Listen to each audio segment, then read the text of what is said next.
All right, we are back, and we've got a special guest tonight via Skype. We've got Blaine Beavin. He is the Senior Legal Counsel for the Saskatchewan Firearms Office. Welcome, Blaine. Hey, good evening.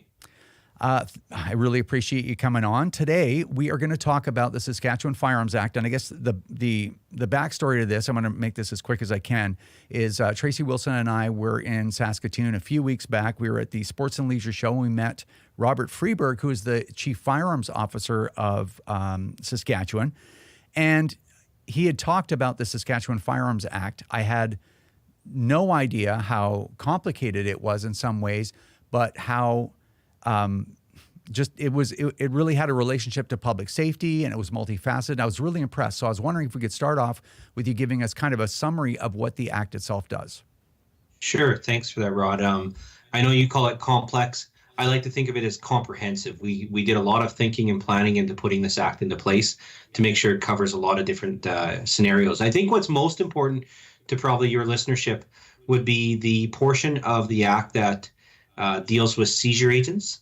And this is the requirement to license individuals as seizure agents if they wish to seize firearms that are part of the May 20th Order in Council ban list, or other enacted laws as they come out. They might be added to the list of things that people need to be seizure agents for. And to be clear, this isn't us saying, oh, you want to take these guns, you're a seizure agent. It's like, you want to take these guns? Here's all the requirements to be a seizure agent, because we want to make sure you're doing it properly. We want to make sure that public safety isn't compromised by people who might be licensed as seizure agents. So we've got some pretty stringent licensing requirements in there. And this was kind of born out of a concern of not having a clear plan from the federal government about how they were going to do seizing of firearms. And I mean, there's still yet to be one that's publicly announced. And we wanted to make sure that we had what is, in our view in Saskatchewan, the minimum safe practices for that.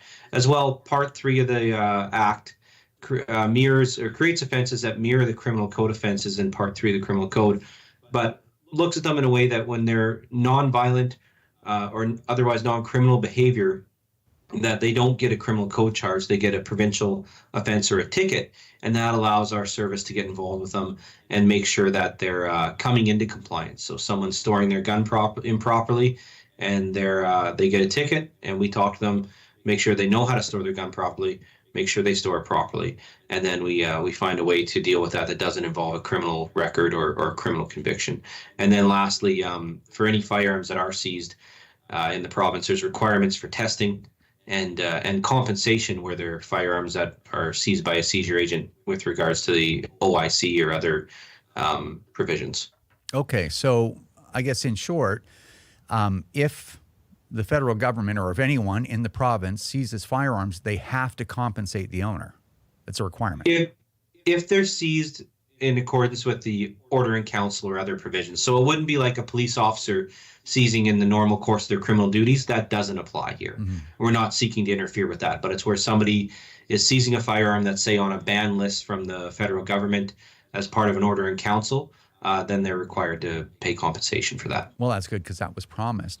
But I think the other interesting part is the relationship to public safety. So there's requirements on how the buyback, as it were, or seizures have to be executed, right? You can't just have people walking around and picking up guns everywhere.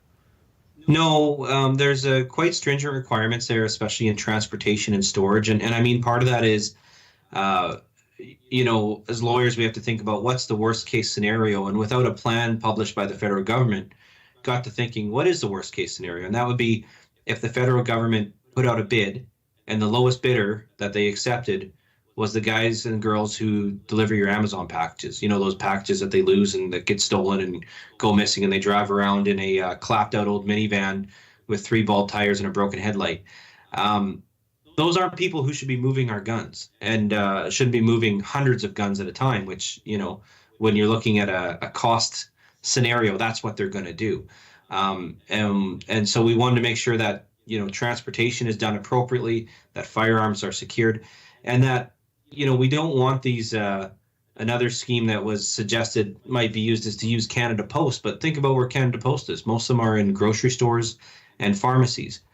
Do you think it's safe to have 100 ARs sitting in the back of a pharmacy, which could get knocked over by someone and a bunch of them stolen? So it's just making sure that we're doing things properly, because there are people out there that will attempt to get these guns illegally, or they might go missing, which is always problematic, especially when it's a courier that's doing it, and that's not helpful to public safety at all. Yeah, absolutely. Yeah, it's interesting because when I think about the act and the things that are behind the act itself, it sort of reflects on the federal government that they on May 1st, 2020, they made this announcement. They had no idea what to do, and we hadn't even seen anything thought through like Saskatchewan had to think these things through, right? It was like they were ready to just roll it out willy-nilly. And one of the last, we've got about a minute and a half left. One of the last things I do want to highlight is that the government would be required to test fire each one of these firearms that they seize to see whether or not they've been used in a crime.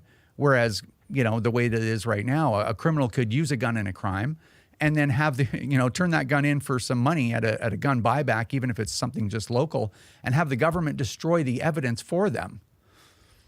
Absolutely. And that's why even in the Saskatchewan Firearms Act regulations, we put in there that where police services want to do an amnesty, they require approval of the firearms commissioner in Saskatchewan. And one of the requirements is that all firearms seized need to be tested, or all firearms given up in an amnesty need to be tested, because that's exactly right. Somebody could be using it in a crime and then just drop it off at an amnesty and say, see you later. And I mean, even if the police services don't record who dropped it off, because that might be part of their, amnesty program, at least we might have a piece of evidence that could be used in a prosecution at a later time. Yeah. Well, anyway, as I said, I thought, and we didn't even get to everything, taking things that shouldn't be criminal offenses and making them regulatory offenses, which is really great, especially for things that could be a result of an oversight. But really, really well thought through. I was really impressed. So I really want to thank you for coming on and sharing this. No sweat. Thanks for having me. Thanks, Blaine. Remember, if you don't stand up for your own ability to own and use firearms, who will? Join the CCFR or donate right now at www.firearmrights.ca.